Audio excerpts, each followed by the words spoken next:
Hey everyone, welcome to the second episode in my Storybook ND series, where I'm looking at the 6 slim volumes that are being published in New Direction's new publication series. Today I want to talk about The English Understand Wool by Helen DeWitt. Helen DeWitt has been on my TBR list for literal years. I think The Last Samurai holds the record for the longest times that a book has sat on my physical TBR pile. No idea why I haven't gotten to it yet. It looks amazing. Needless to say, when I saw that one of Helen DeWitt's novellas was going to be published in this series, I was highly anticipating it, as I was hoping that it would whet my appetite for The Last Samurai. And it did. This little novella is wonderfully fun and funny, and it has all sorts of twists and turns while maintaining an intelligent and refined prose style. This is a novella that is pretty difficult to talk about in a lot of ways because it is so short, and also because it can be spoiled because, again, it does read like a spy novel or a crime novel. So I'll try to be brief here. This novella is mostly written from the perspective of this precocious young woman named Marguerite, who grew up in secluded luxury in Marrakech with her French mother and her English father. And much of this novella is about her upbringing and about her life growing up with her well-to-do parents, mostly her mother, who is very cultured and genteel, but is also very distant, and she teaches Marguerite everything that Marguerite needs to know to exist within this upper-class milieu. She teaches her how to play the piano, how to distinguish nice, luxurious fabric from cheap stuff, and how to avoid mauvais ton. Mauvais ton is kind of a key word to this novella, and it's often translated simply as bad taste, but it brings with it connotations of kind of bad manners, or vulgar form, or a kind of bad breeding. That is, from a very young age, Marguerite is taught how to avoid low-class vulgarity. And she writes at one point, "I was conscious, above all, of extreme anxiety not to be guilty of mauvais ton." Side note, but I love like untranslated words and phrases in books because it really shows how difficult it is to translate words and phrases from one language to another without losing some of the cultural connotations that go with it. And DeWitt plays with this a few different times in this novella, actually. There's another moment where there's a long passage in French,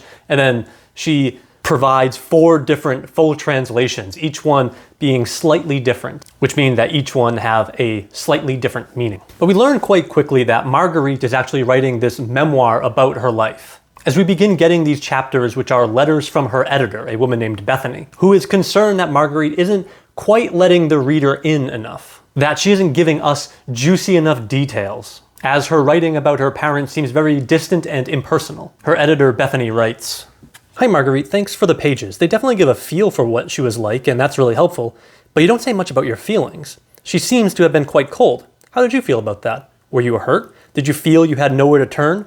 And she goes on to suggest that Marguerite perhaps get a ghostwriter. "Let me know if you'd like to rethink having a ghostwriter. I know you've been traumatized. When you've been through something like that, sometimes it's easier to bottle it up inside, especially if you're working alone."